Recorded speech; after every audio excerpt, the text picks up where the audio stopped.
আমি কবিরাজ বাড়ি 7 তলার কবিরাজ বলছি। আমার দাদা কবিরাজ ছিল, আমার দাদার বাবা ছিল, আমার বাবা ছিল। তারা সেবা দিতেন অনেক চিন্তা ভাবনা কইরা।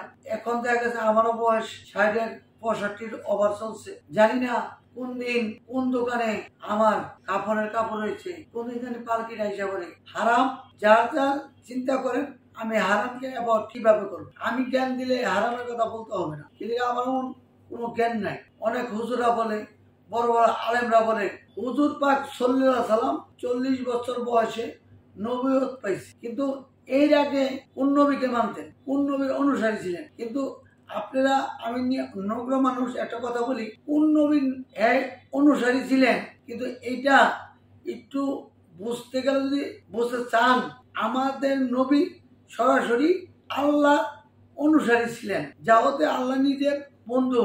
যেই নবীকে দুনিয়ায় না পাঠাইলে দুনিয়া তৈরি করতো না। নবী এমন একজন কোন ব্যক্তির সাথে তুলনা করা যাবে না। এও মানুষ ছিলেন, কিন্তু আমাদের মতন না। একজন বিশ্ব নবী বললে হবে, যদি বলি বিশ্ব নবী তাও বলা হবে। নবী একাল পরকাল বিশ্ব সবকিছুর নবী। হযরত মুহাম্মদ সাল্লাল্লাহু আলাইহি ওয়াসাল্লামের নাম পৃথিবী সৃষ্টি লগ্নে 4th আসমানে যদি তৈরি না থাকতো, তাহলে বাবা আদম আলাইহিস সালামে বলতো না, বলে মা হাওয়ারে পাঠানোর পরে ওই নামটা পড়েন লা ইলাহা ইল্লাল্লাহু মুহাম্মদ রাসূলুল্লাহ। তাই অল্পতে বোঝা যায়, তাহলে আমাদের নবী হযরত মুহাম্মদ সাল্লাল্লাহু আলাইহি ওয়াসাল্লাম অনেক আগে দুনিয়া সৃষ্টির লগ্নে রাসূলকে পাঠাইছে। হয়তো আমরা জানি না সবাই, হয়তো পৃথিবীতে ওইভাবে পাঠায় নাই, পাঠাইছে নবুয়ত পাইছে 40 বছর। কিন্তু যেই নবীরে তৈরি না করলে বিশ্ব তৈরি করতো না, বিশ্বমন্ডল তৈরি করতো না, বিশ্বমন্ডল তৈরি করতো না। নবীর নাম লইতে গেলে এমনই উচিত আমাদের, মানে ওই এক লোক ওই ইউসুফ নবীর আমলে, ইউসুফ নবী বেড়াইতে যাওয়ার পরে এক মেয়ে আঙুল কেটে ফেলাইছে আপেল কাটতে। এখন যদি নবীরে দেখতেন হযরত মুহাম্মদ সাল্লাল্লাহু আলাইহি ওয়াসাল্লামের আঙুল না কলজা কাটটা ফেলাইতেন, তা তো একবার বুঝতে পারতো না কলজা কেটে ফেলাইছে। হযরত মুহাম্মদ সাল্লাল্লাহু আলাইহি ওয়াসাল্লাম আমাদের প্রিয় নবী, এর ছাড়া আমাদের কোনো গতি নাই, মাহবুব ছাড়া গতি নাই। হযরত মুহাম্মদ সাল্লাল্লাহু আলাইহি ওয়াসাল্লাম ছাড়া দ্বীনের নবী, তাকে ছাড়া আমাদের যত পীর বলেন মুর্শিদ বলেন কোনো গতি নাই। যার কাছে যান হে আল্লাহ আল্লাহ নবীর কথা বলবে। আল্লাহ ছাড়া মাহবুব নাই, নবী ছাড়া কোনো উসিলা নাই। উসিলা খুঁজতে গেলে নবীকে খুঁজতে হবে। এর মাঝখানে কিছু কথা বলতে হয়। আমাদের নবী হযরত মুহাম্মদ সাল্লাল্লাহু আলাইহি ওয়াসাল্লামও ওষুধ সেবন করতেন। ওষুধ সেবন করা সুন্নতের রাসূল। আমি একটা কথা বলতে চাই, আমরাই বাংলাদেশে প্রথম কবিরাজের নিজের বাড়ি 7 তলায় চিকিৎসা দিচ্ছি। আমি হাজী কবিরাজ শেখ মোহাম্মদ মুজাম্মেল হক বলছি। আমার বয়স মোটামুটি কম হয় নাই, ভাই কথা বলতে হরান লাগে। যদি আমার কথা শুনে ভালো লাগে, আমরা এখানে 2 তলা হইতে 7 তলা পর্যন্ত আমাদের কবিরাজ বাড়ি চিকিৎসকরা বসেন। এই জায়গায় একটা হসপিটাল মেডিকেলের মতো সিস্টেম। আপনি চিকিৎসা নেন, ভালো হইবেন, 100% গ্যারান্টি সহ চিকিৎসা দিব। কিন্তু আমি বলতে পারবো না ওষুধে পার্শ্বপ্রতিক্রিয়া মুক্ত, কিন্তু আমি বলতে পারবো পার্শ্বপ্রতিক্রিয়া যুক্ত। কেন যারা বলে পার্শ্বপ্রতিক্রিয়া মুক্ত, কোনো আপনার পার্শ্বপ্রতিক্রিয়া নাই, তা হইলে আপনার এই কথাটা বুঝতে পারব বাপ্পা।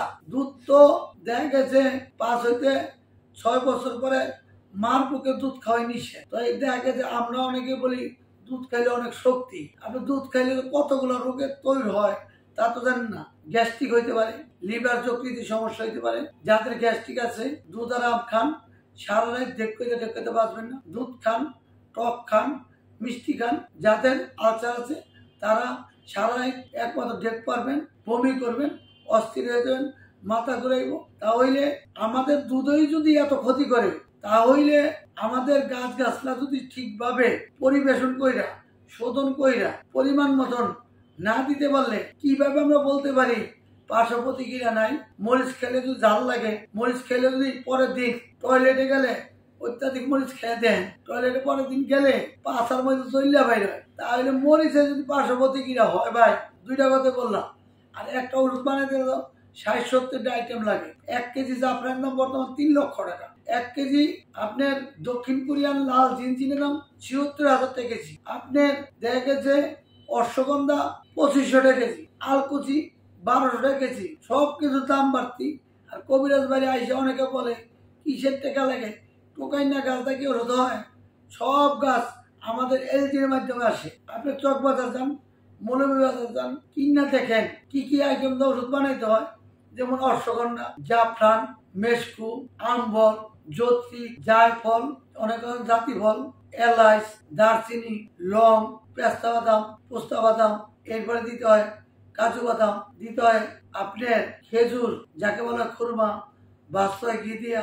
এরপরে আপনি ওষুধের কার্যকারিতা আসেন। এই ছাড়া এখন আবার বাইরে হয়েছে ওয়ান টাইম খান নিজেই ডাক্তার। খাইয়া পয়লা হেলিকপ্টার মতো চলেন, মাথাটায় দেন সর্ষা ফুল, চোখে দেন সর্ষা ফুল।